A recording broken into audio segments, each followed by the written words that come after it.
Today's video is sponsored by Raid Shadow Legends. If you're a fan of strategy and tactics, then consider tuning in at the end of today's news. In today's video, we cover Luke Rockhold on his potential comeback, unseen footage of Nate Diaz-Dana White conversation, Alex Pereira trolls Israel Adesanya, Dana White on Khamzat's next fight, Marlon Moraes ends retirement, Anthony Smith believes Whittaker is a better fighter than Adesanya, and Aspen Ladd released from the UFC roster. After Rockhold lost the decision to Paulo Costa at UFC 278, he announced his retirement from the sport. During a recent interview with Submission Radio, Luke Rockhold revealed that if Alex Pereira became the middleweight champ, Rockhold would come out of retirement. If I get inspired, if someone inspires me to get back in it, you never know. That Brazilian dude winning the title, Alex Pereira, he's gonna have every wrestler in the game just chomping at the bit to get that guy. Let's go, let's get the free belt. He added, the only thing is, you gotta fight Robert Whittaker or some shit in between. It fucking hurt. To win or lose to Robert Whittaker, that hurts. It's gonna hurt, we're gonna fight. In Nate Diaz's latest UFC 279 Road to War video blog, the series showed behind the scenes footage of his final UFC fight where he submitted Tony Ferguson in the 4th round of the main event. Following the victory, Dana White entered the locker room to chat with Diaz and members of his team. Before exiting, White sent Diaz his best wishes and let him know that he's got his back no matter what. Here's the video. Good to see you. Crazy event. Congrats, guys. Thank you. Have fun tonight, you guys. Oh, I didn't see you. I'm sorry. No problem, man. Great to see you, boss. As always, man. Great workout. Have fun, boys. All right. I'll see you later. Later. Congrats. Yeah. Yes, sir. It's always your house. Thank you very much. Good luck being up here. Later, boys. Later. Alex Pereira trolls Israel Adesanya over tennis ball training, then takes to social media to share a video where he is seen sparring on a hoverboard. Check out the clip.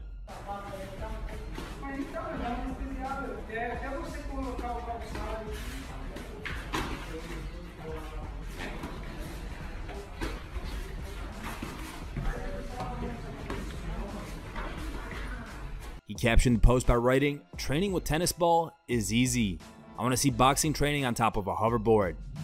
During Dana White's Contender Series press conference, Dana White discussed Khamzat's next fight. Check out what he had to say.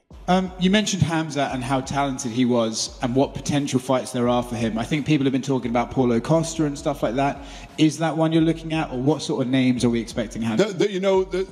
There's obviously the 170 and 185 pounds. There was a big beef today at matchmaking, whether he can make 170 pounds, whether we should even let him make 170 pounds again, so those are all the things that we're kicking around right now. Which side of that beef are you on? Well, I'm in the middle.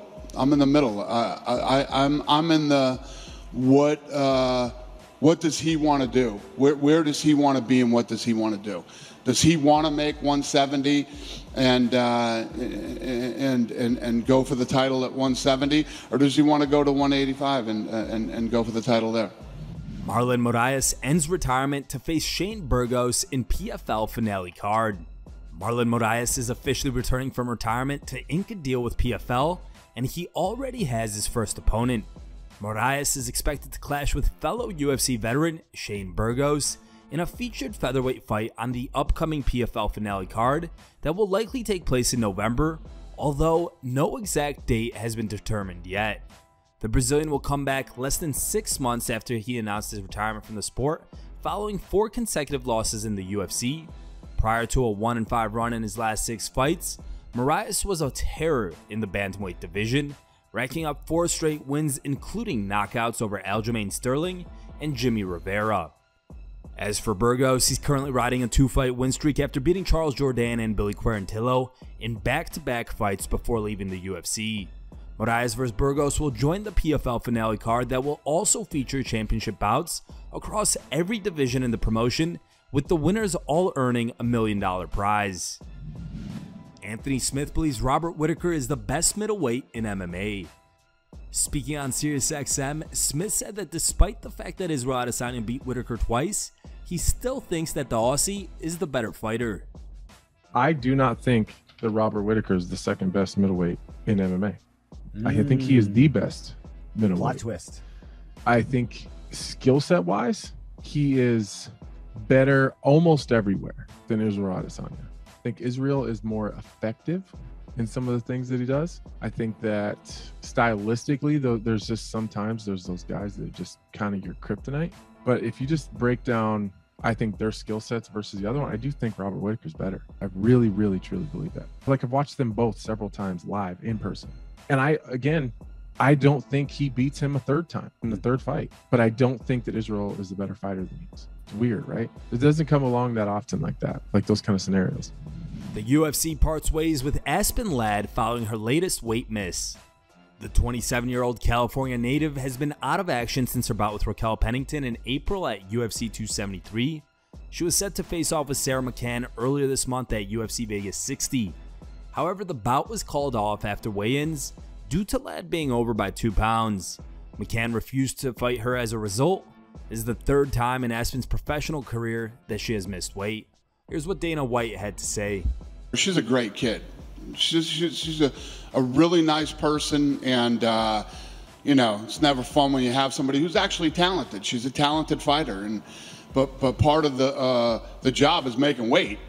I mean, she's not made weight so many times. It had to happen. So not something you want to do, but something that had to be done. Here are the top 3 funniest memes we found over the internet.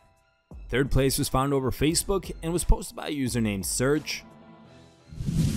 Second place was found over Facebook and was posted by a user named Memerbags.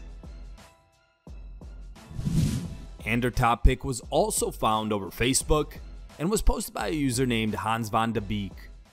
They don't call Raid Shadow Legends the greatest mobile game of all time for no reason. Just check out some of the amazing things that have been added within the past 3 years. As a high-level collection RPG, Raid started with hundreds of unique characters and bosses, but that didn't stop them from adding more and more new champions. And if adding new characters wasn't enough, last year Raid added a whole new faction, the Shadowkin.